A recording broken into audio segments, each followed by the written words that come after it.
Namaskar and a very warm welcome to all of you on behalf of the Pune International Center to the 5th Dileep Padgaonkar Memorial Lecture. It is 5 years today since Dr. Dileep Padgaonkar left us, and yet it seems like just yesterday that he was excitedly planning some stellar event for the Pune International Center. He was the chairperson of the Programs Committee at the Pune International Center, and he was also the driving force behind the founding of the Pune International Center, along with our president, Dr. Raghunath Mashelkar, and vice president, Dr. Vijay Kerkar. It was thanks largely to the excellent programming on his part that PIC truly became an international center in Pune. A Vichar Manthan, as Dr. Mashelkar likes to put it. Dr. Dileep Padgaonkar was a man of many words and varied interests. He was erudite, witty, charming, sassy. He was all of these things and so much more. For all of us at the Pune International Center, he was a mentor, a guide, and more important, he was a friend. I would like to invite Dr. Vidya Yerodekar, Pro-Chancellor of the Symbiosis International University, to give us her opening remarks.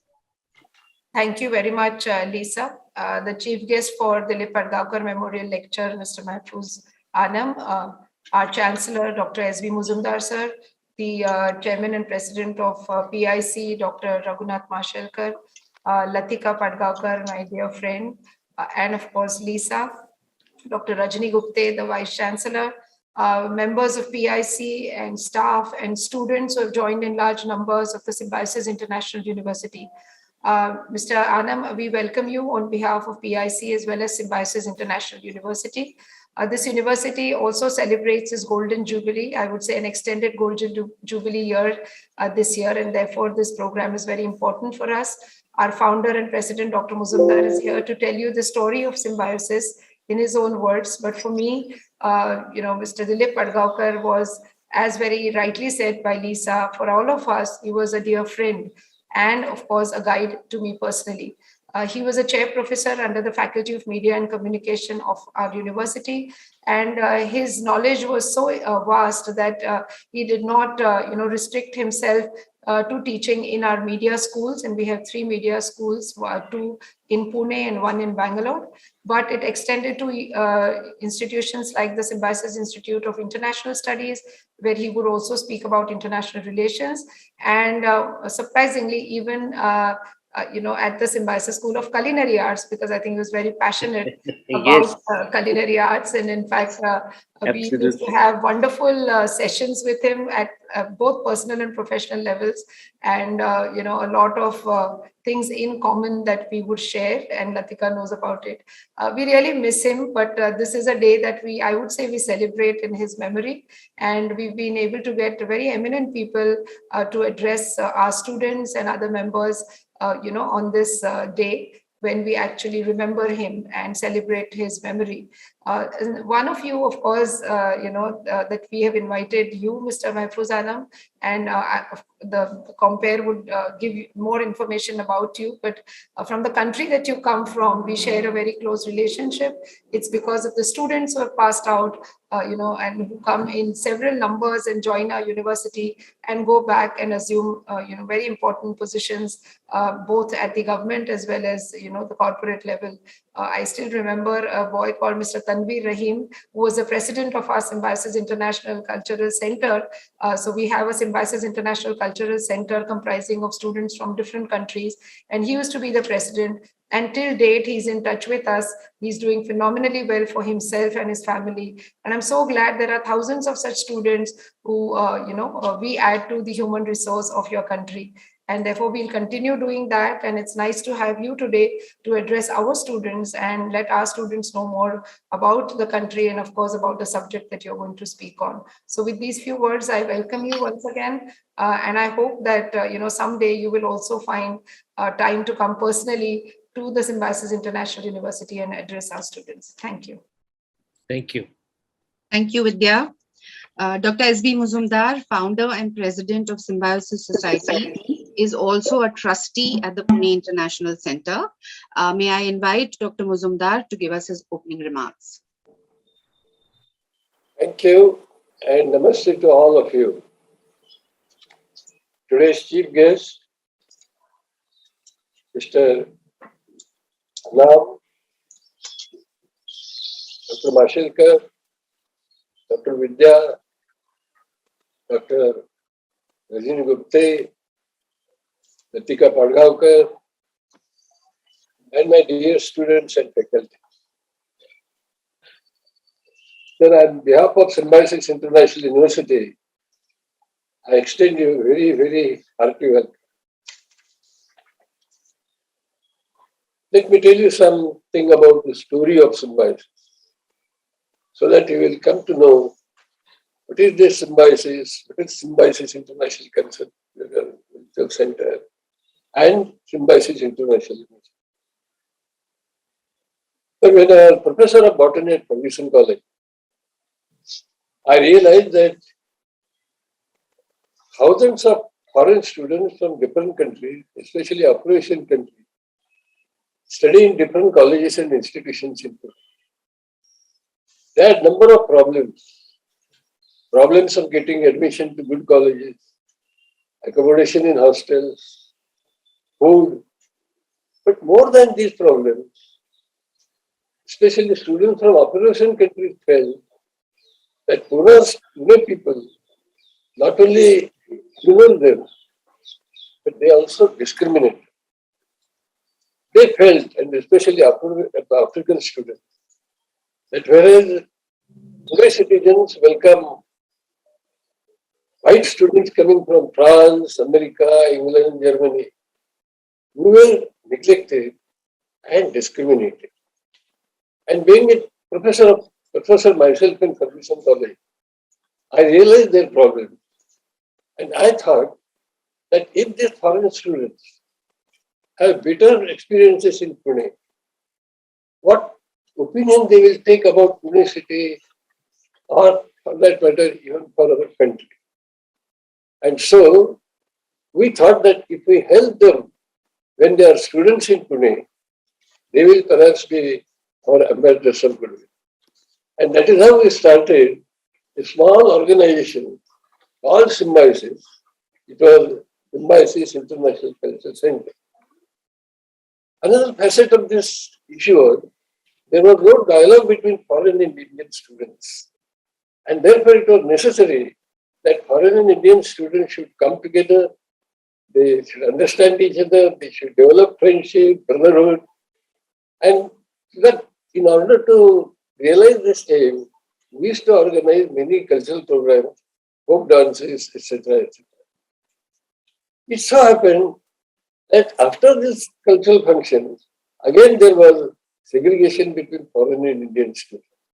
So we thought that education is perhaps the best medium to promote international understanding between foreign and Indian students. And that is how we started Symbiosis Law College, Management, and so many other colleges under different faculty. So Symbiosis International Cultural Center got slowly metamorphosed into Symbiosis Education Center, which then was transformed into Symbiosis Deemed University in 2002. This particular university is known for internationalism, international students, and we have today students from 85 different countries and almost all states of India. I am really happy that at one time there used to be more than 600 students from Bangladesh, and they looked upon Indian education as something which will generate jobs for them. As Vidya rightly said, Bangladeshi students found that Pune city is not a different city, is not a foreign city or a foreign country. And therefore, we made an attempt to see that foreign students get a home away from home. And that is how we started various education institutions. Coming to the topic on which we are going to speak, sir, it was in 1990 that Symbiosis started Institute of Journalism. It was, of course, dedicated to print journalism, and Dr. Vishwas Mohandev was the first director of the Journalism Institute.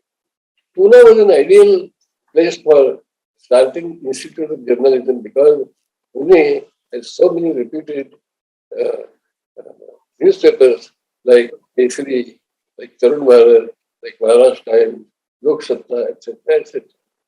And in initial stages, we found that students coming out of our journalism institute used to get excellent jobs in many uh, newspaper enterprises.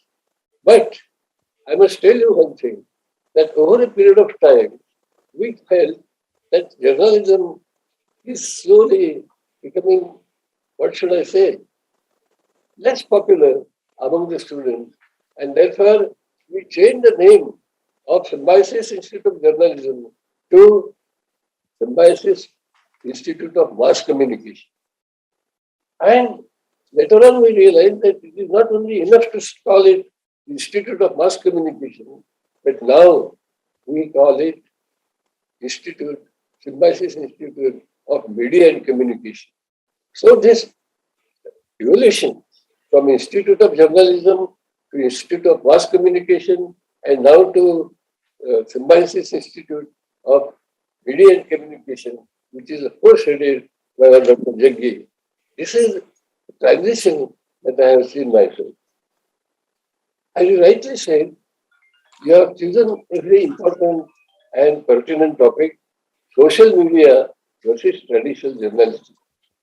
Now, personally, I feel that journalism might not be, what should I say, generating as much revenue as it is to generate.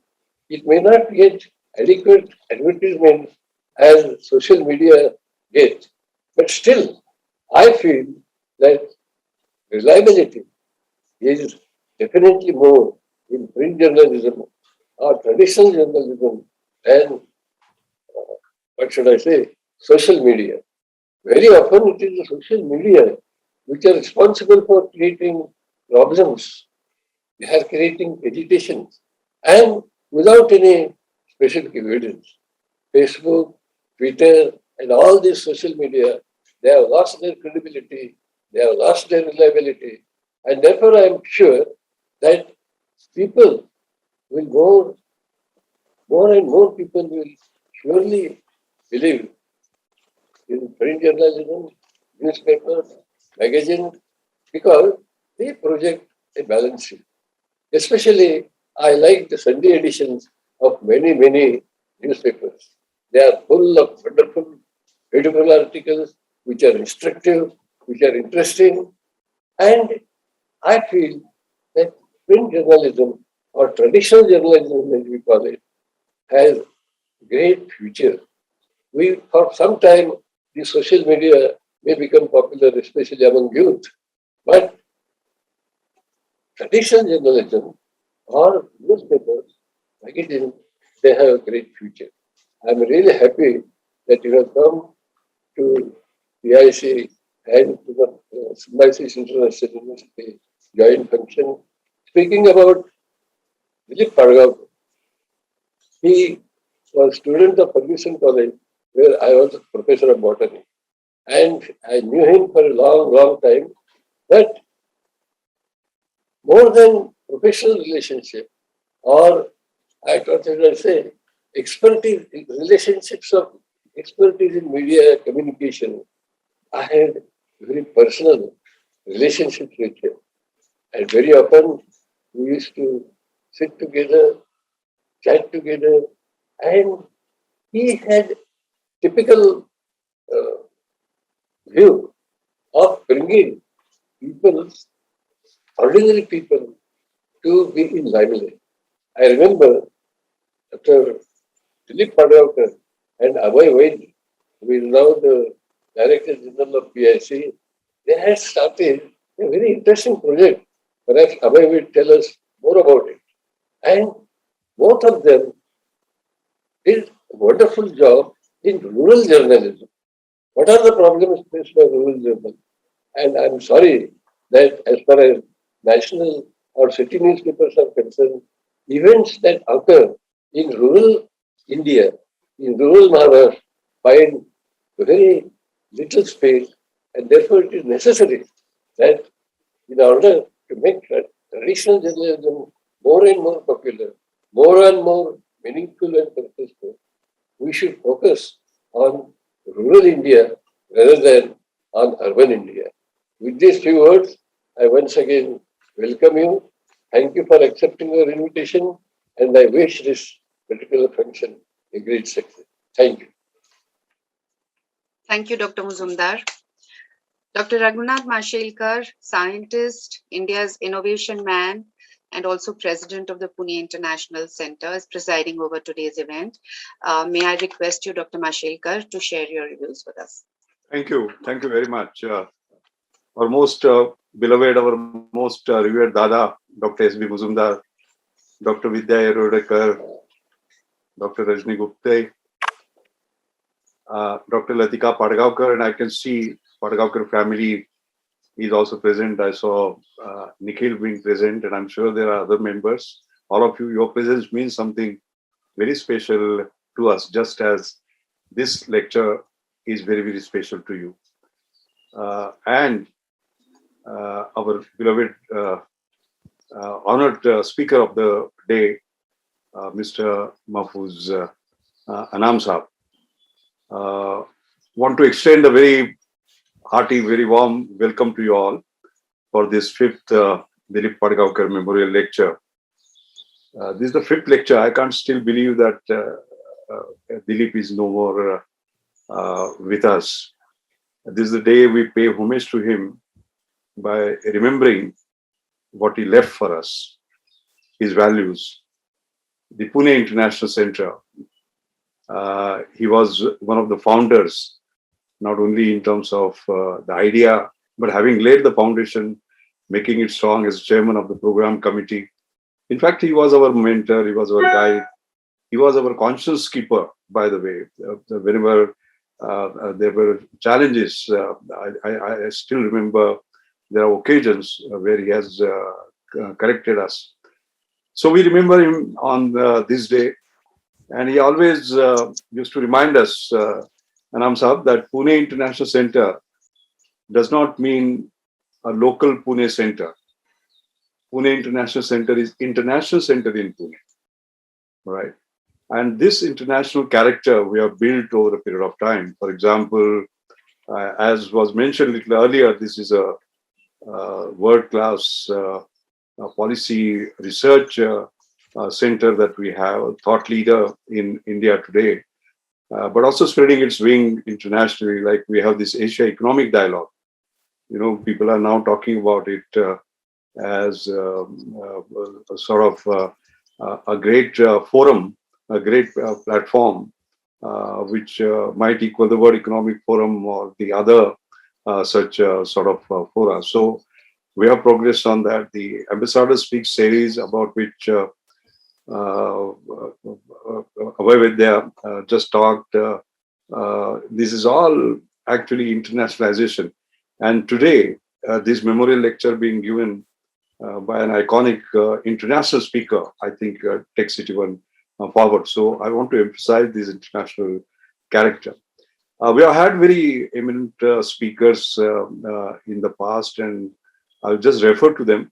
But to you, Anam Saab, I must say that we admired you over a number of years. To us, Daily Star is a shining star, not because it is largest circulating daily, not because of that. Numbers don't matter. The influence, the impact, the courage, and what you convey, And we have admired you personally because you are a strong champion of secular democratic values.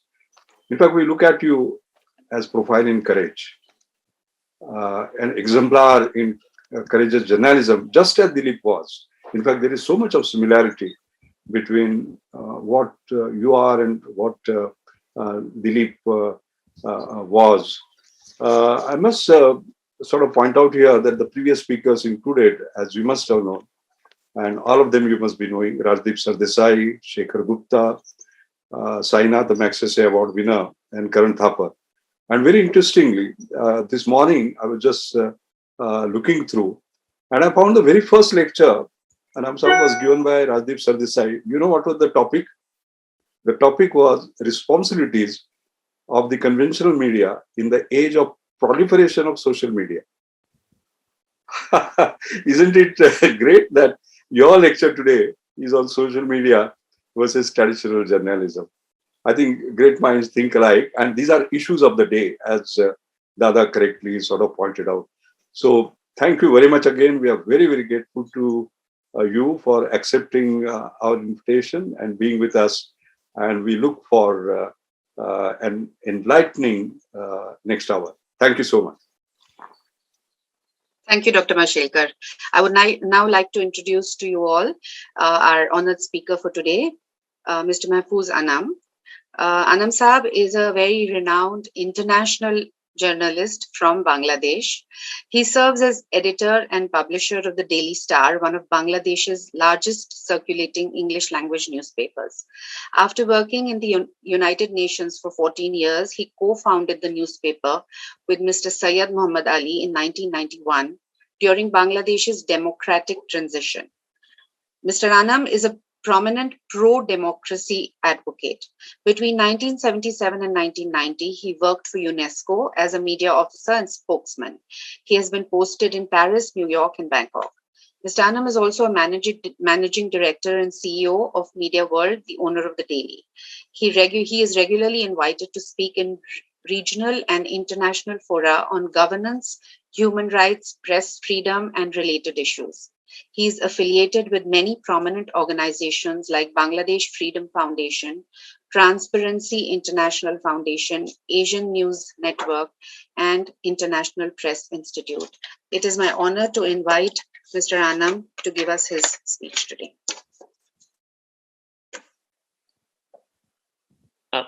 Thank you very much. Can you hear me all? Oh, yes. Yes. Yeah. Thank you very much. I'm truly honored by this chance to speak to all of you. I come before you not as a scholar, but as a great admirer of Dileep Padgaonkar and somebody who had the pleasure and the honor of working with him. Obviously, I begin with this duality of my feelings. One feeling of honor that I'm speaking, the other is of sadness. Sadness because such an occasion should at all arise where Dileep is talked more in terms of a memory rather than a present, lively, friend. He was an erudite scholar and a humble person, full of wit and wisdom, with a laughter that was both heartwarming and infectious. We became friends while working together in UNESCO, Paris, a friendship that became a lifelong journey of mutual learning, sharing of personal dreams, and inspiring each other to achieve that. He returned to India to become the editor of the Times of India, and I returned to Bangladesh to co-found the paper that was mentioned earlier. But before I go to my presentation, I would also like to pay my personal respect to the people, government, and the armed forces of India for their contribution in our liberation struggle, of which I was a personal beneficiary, first as a Mukti Bahini member, and second as a officer cadet of the Bangladesh Regular Army, which was directly trained by the Indian Armed Forces in a place called Murti in West Bengal. During that time, I also spent a few weeks in Kolkata. I remember the hospitality of people of Kolkata, how Bangladeshi refugees were warmly welcomed, extended whatever they had in terms of hospitality. I personally slept in an office which was turned into a living space during the night, but during the day it was a functional office by some group that I don't remember today. I started my journalism career in 1972 after Bangladesh's liberation.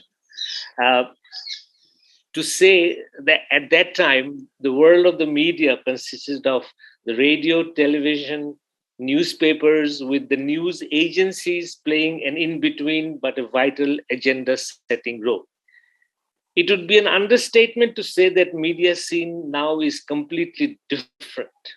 Such is the transformative reality in the media world of today that those of us who have devoted our lives to this profession of journalism for the last 50 years.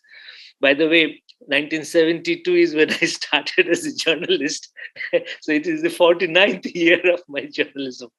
The world, that such is the transformative reality of media world of today, that those of us who have devoted our lives to journalism feel quite unsure as to what lies ahead. I would like to sort of have some very simple definitions at the very beginning, that by traditional journalism, I mean radio, newspapers, television, and the news agencies. And by social media, I am referring to Facebook, YouTube, Twitter, Instagram, all of which are American. And now we have a new player in the block called TikTok, which is the only Chinese social media presence. In addition, we have the Google and Yahoo news publishers that uses algorithms and picks up news really from the traditional media, but uses it for their own purposes. So the question is that, what is social media and why is it so relevant? You know, it started off as a benign platform of bringing people together, mostly of interacting. It's a social network, as the social media says, and it was basically bringing together like-minded people, people of various cultural taste or political affiliations, or of various professional groups, but basically interacting within that group. But today it has ended up truly encompassing the whole world as we have never seen it before. Never before in our civilization did one institution have the capacity to reach billions of people on a daily basis, almost simultaneously. This enormous gathering of power is something totally new for our civilization. But why has it become so popular? We must understand the strength of social media. Why has it caught up so much and in such a short time? In my view, the fundamental strength of social media is that it has democratized the space for discussion. Now, it has not only made news flow more, if you like, regular and on time, but it has made views flow also absolutely instantaneous. Now, this is very important. The traditional media was, if you like, a supply side institution, or in other words, what the institution, what the organization thought they covered as an event, and as an editorial, they projected what they thought was of national interest. But the interactive process of what the readers are thinking, what the people who are at the end of the information flow process are thinking, was never there. I mean, if you remember your olden days, that you could write a letter to the editor, and that may or may not have got published at all. You'd write a letter to the radio station or your TV station, and millions of letters, out of which few would get, if you like, broadcast. Social media has totally transformed it. Now, each and every individual, wherever, in whichever part of the world they exist, they're able to express their view. And that view gets carried over to millions and millions of people if they are in the right social platform. Now, this is something absolutely new and, if you like, very attractive. Who doesn't want to be able to speak to power, speak to others, speak globally just by being an ordinary citizen. You don't have to be either politically powerful or socially important or even somebody in a leadership position to speak. Now, this to me is social media's biggest strength. It has connected millions of people together to share views. But importantly, it has also provided a platform for dissent. Now, you can see in your own country, as I see in Bangladesh, that sometimes when a government makes a policy, instantaneously there are reactions in the social media, either supporting it or opposing it or suggesting reforms in it. Now, this is absolutely a brilliant process of, if you like, democracy, in which an idea, a government's policy or a particular plan is pronounced in the public domain, and immediately from the public side there are reactions. Now, this to me, the whole process of communication has been democratized, which traditional media was never able to do, both in terms of volume, in terms of reach, and in terms of the speed which with it communicates. But in in addition to this strength, you also have a huge weakness in the social media. The fundamental weakness being what is fundamentally its strength, its ability to, if you like, transmit opinion. Now, this opinion are sometimes very prejudicial. These opinions are not fact-based. What sometimes is passed off as an information is basically a misinformation. So this, again, just as it is on the positive side, on the negative side, its ability to, if you like, propagate hatred, propagate hate speech, as we call it, to disinform the masses, to propagate something which is unverified, which has not been really gone. Nobody asks whether it's true or not, but it is out there, and millions of people are looking at it. This is its biggest curse, if you like.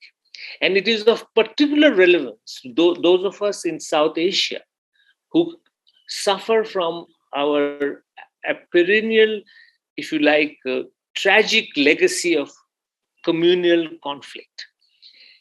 This social platform is now becoming an instrument in the hands of those who want to, if you like, perpetuate hatred between communities and groups. Now, why is it a threat to the traditional media?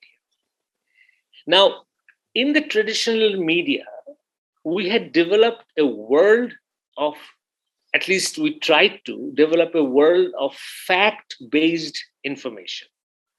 Now, while the social media, while traditional media tried to inform its audience, its public, social media tries to inflame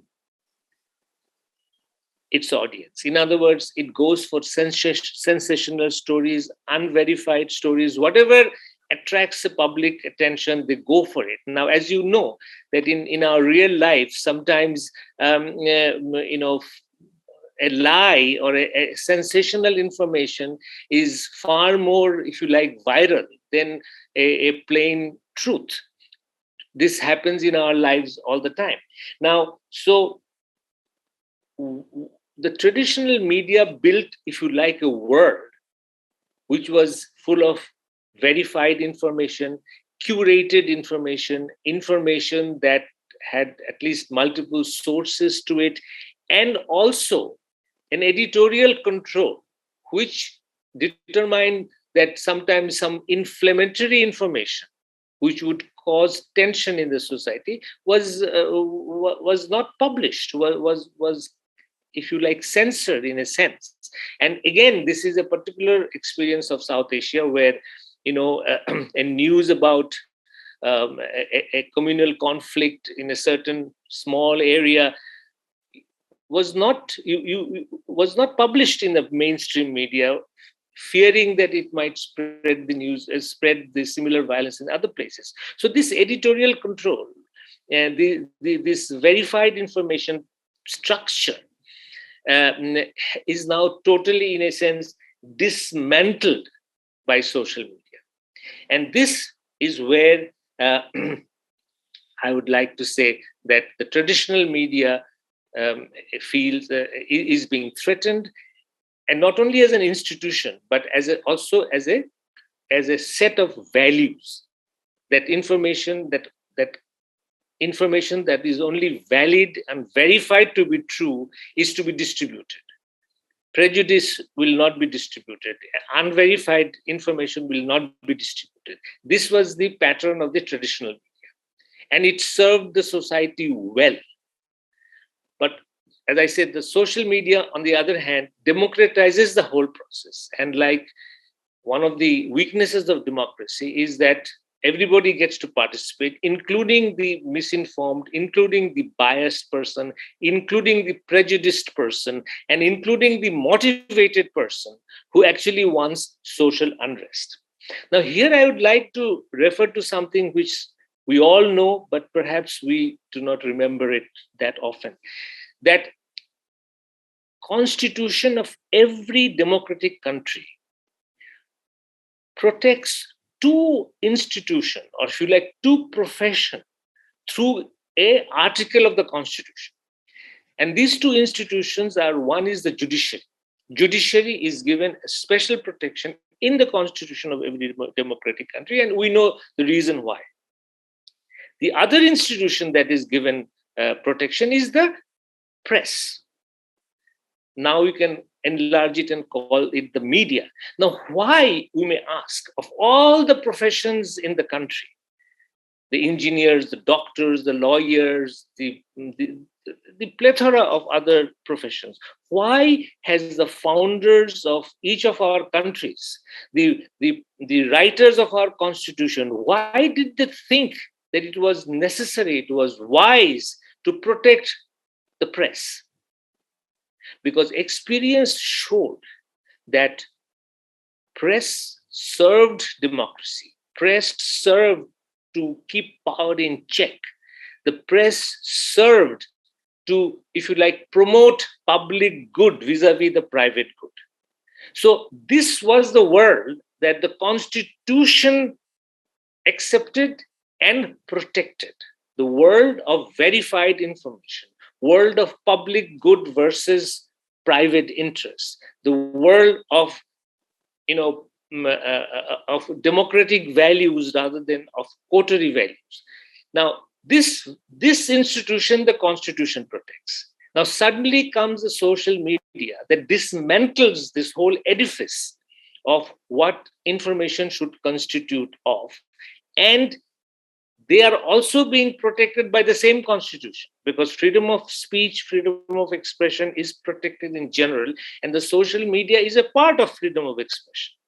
But it doesn't have the quality control, if you like, or the credibility element as the traditional media has. So the issue of the traditional media, that's why it is so concerning that societies have found through their experience to protect the press, which is, in the bigger sense, the media in general, but the traditional media. Now, whether such protection should be extended to the social media is a question that we have not yet resolved. I, as a believer in democracy, believer in press, in freedom of expression, I believe that the freedom of social media should also be protected.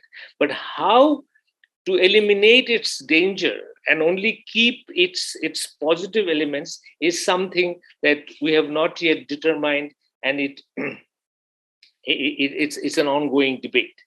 So, as I said, because social media spreads disinformation, it spreads prejudice, it spreads hatred, people in general are becoming wary of this freedom. So, the point I'm making here is that the free press, the free media, actually depends on public goodwill for its survival. Because ultimately, if you know, every government whatever is shade or color may be. They don't like the press. They don't like a free media. They would like to control it as much as they can through whatever mechanism. What makes us survive is public goodwill. So if a media institution is, if you like, it's gagged, or it is or a journalist is punished, then public goodwill protects us. In other words, the government knows, every democratic government knows that harming or gagging the media is not something that public likes. However, because of the misuse of this freedom by the social media, there is a growing trend in the public that, look here, maybe some sort of a control is necessary. Now, again, the South Asian experience is very, very important. The recent communal violence that happened in Bangladesh was triggered by a Facebook Live, which showed, something that hurt the, quote unquote, hurt the sentiment of the majority. Now, that would never have happened if there was no Facebook Live. That would have been within the contained, it would have been within the few people who would have been there, and that could have been, easily settled. But the social media and this direct live transmission just took everything out of control. So in South Asia, particularly in South Asia, we have this absolutely acute and present danger of communal violence being fed by the social media, which brings us to the whole idea of some sort of a control. Otherwise, the consequences are unimaginable and undesirable. But the point I'm making here is that because of the misuse by the social media, there is a growing public opinion that maybe some sort of a control of the freedom of expression should be there. And this is a major concern for us, because if public is not fully behind the free press, then we are weakened to a great extent. Nothing prepared the traditional journalism for the onslaught that it was about to face from the social media. It came in like a tsunami, sweeping everything in its path. But unlike the tsunami waves, it did not recede, but stayed back permanently to change this scenario as we knew it. For example, Facebook has an active user of 2.85 billion. Just think of these figures. Facebook has active participation of 2.85 billion. Twitter has 290 million. Instagram, a photo video sharing network, has 1.4 billion users. YouTube, a video sharing platform with 2 billion users. And TikTok, as I said, the new boy in the block, a Chinese platform, has about 1 billion users. Now, this reach, in a sense, is magnificent if it is used to promote, education, if you like, or even ideas, exchange of ideas. But traditional media never had even an iota or even a fraction of this reach. Now, this is where the positive and the negative, as I said, comes into play. Traditional media can never have such a reach. Social media already has such a reach. So what do we do with it? How do we move on with it? With such global reach, now this is a bit of a, if you like, a professional concern for the media, is that with such reach, advertisement has also shifted to the social media. And the traditional media is being deprived of advertisement, which actually leads to our capacity to survive. Now,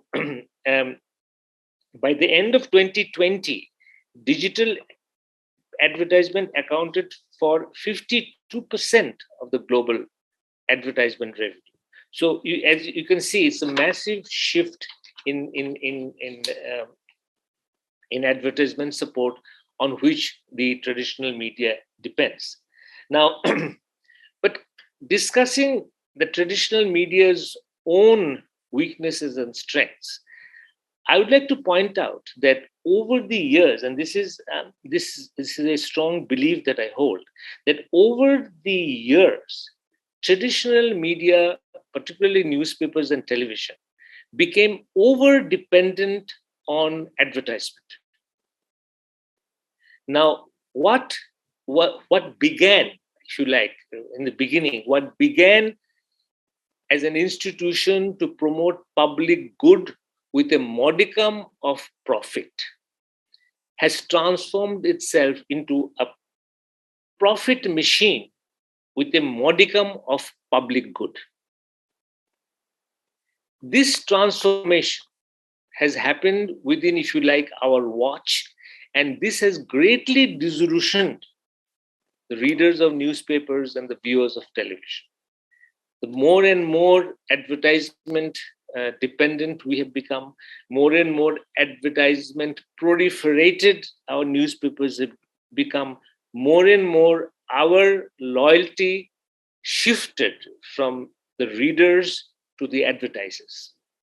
This is a very stark reality that we in the media are not always open to accept, but this is something I hold very strongly, being a publisher of a newspaper myself.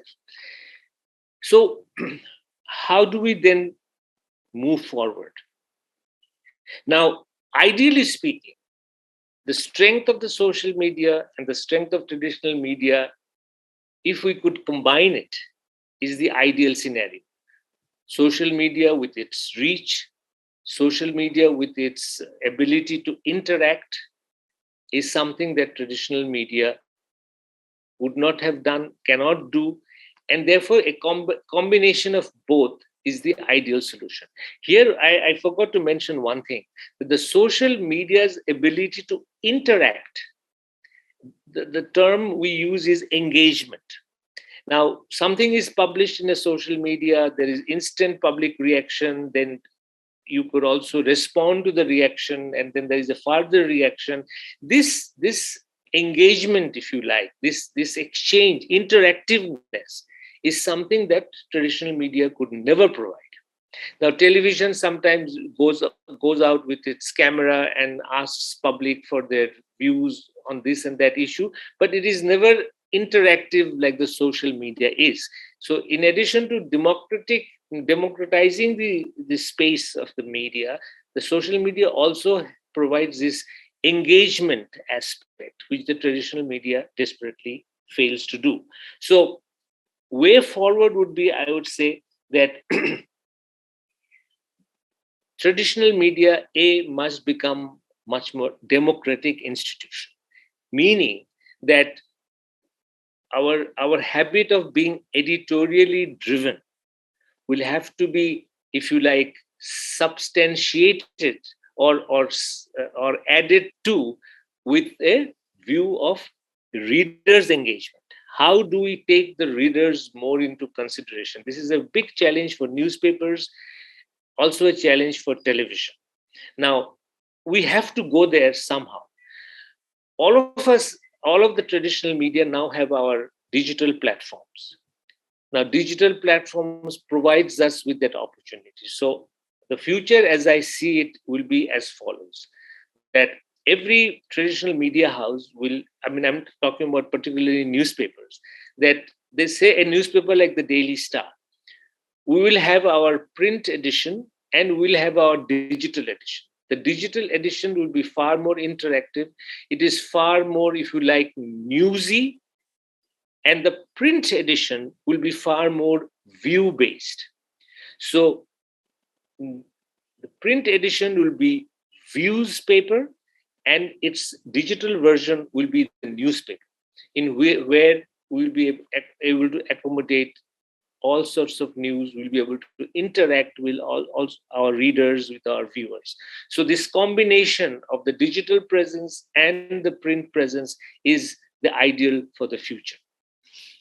In conclusion, I would like to say that like every innovation, social media also provides us with a magnificent opportunity and of course with some very serious threat. The opportunity is really to build a world where multiculturalism, multi-ethnicity, a plethora of views, as Mao Zedong would say, thousand flower blooms, we can really do it through social media. It can be truly a place where cultures, opinions, traditions, changing tastes and heritages can be exchanged. Nothing like this ever existed before. Through social media, cultural heritage, traditions, your own fashion design, if you like, all of this can have a place to exchange and place to come together as we had never had before. So this opportunity is extremely, if you like, attractive and almost infectious. It's a dream-like thing to build a world which always we wanted, a world of participation, world of multiplicity of cultures, of views. It can be done through social media. But the reality has not taken us in that direction. Especially now that governments are getting involved in using the capacity of the social media to manipulate public opinion. Not only governments, intelligence agencies, big corporations are using the capacity that the social media now provides to manipulate public opinion.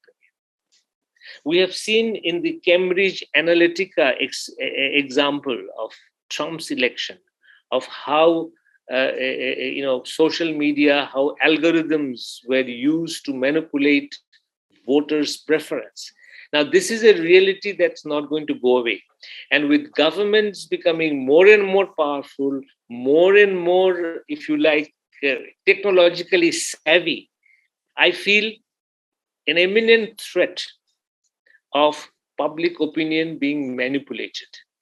And elections, which are really one of the, if you like, magnificent innovations of democracy, through which we elect public representatives on a term basis, through which we keep control over the executive branch of voters keep control over the executive branch.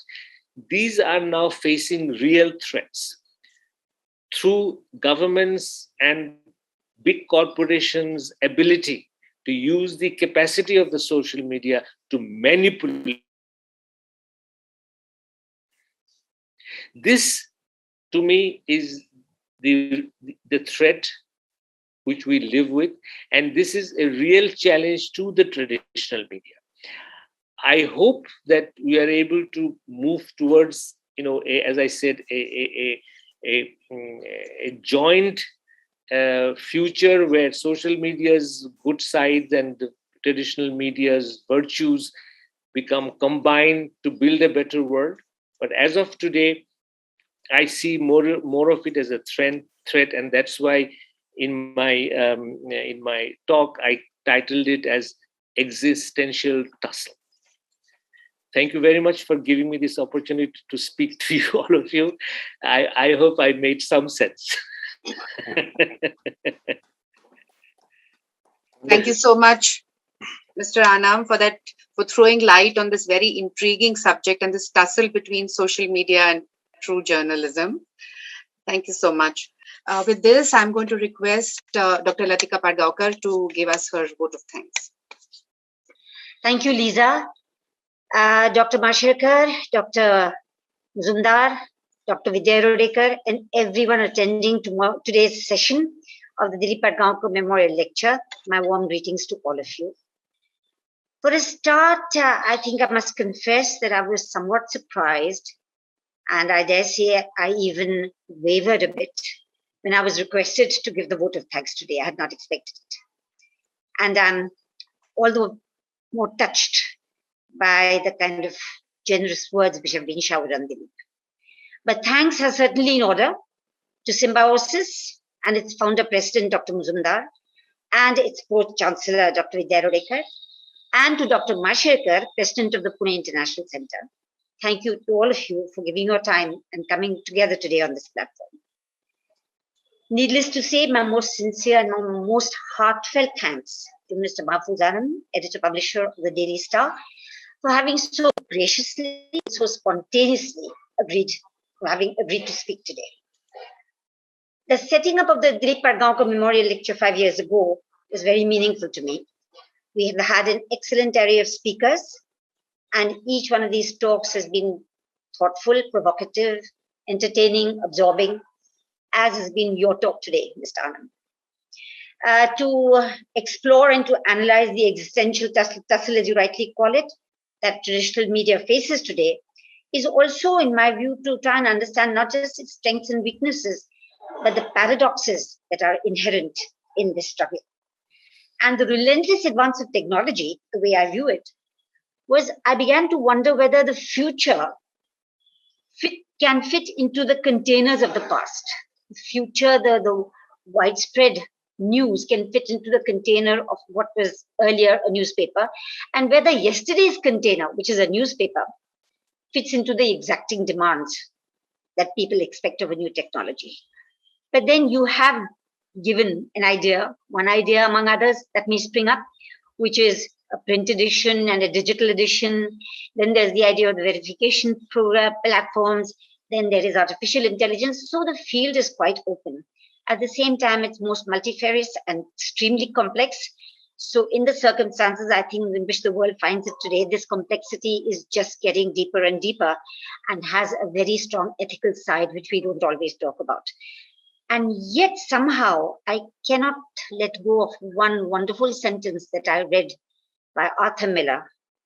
And he said, a good newspaper is a nation talking to itself. So I really went along with that.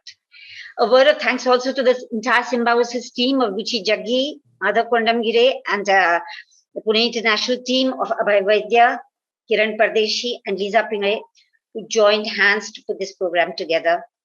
I think, ladies and gentlemen, Dileep could not have been more pleased. Thank you. Thank you all for being here. Have a good day. Thank you very much for having me. Thank you. I enjoyed it thoroughly. Thank you so much. Thank you, sir. Thank you, Anam Saab. We learned so much Thank within you. that space. Thank you.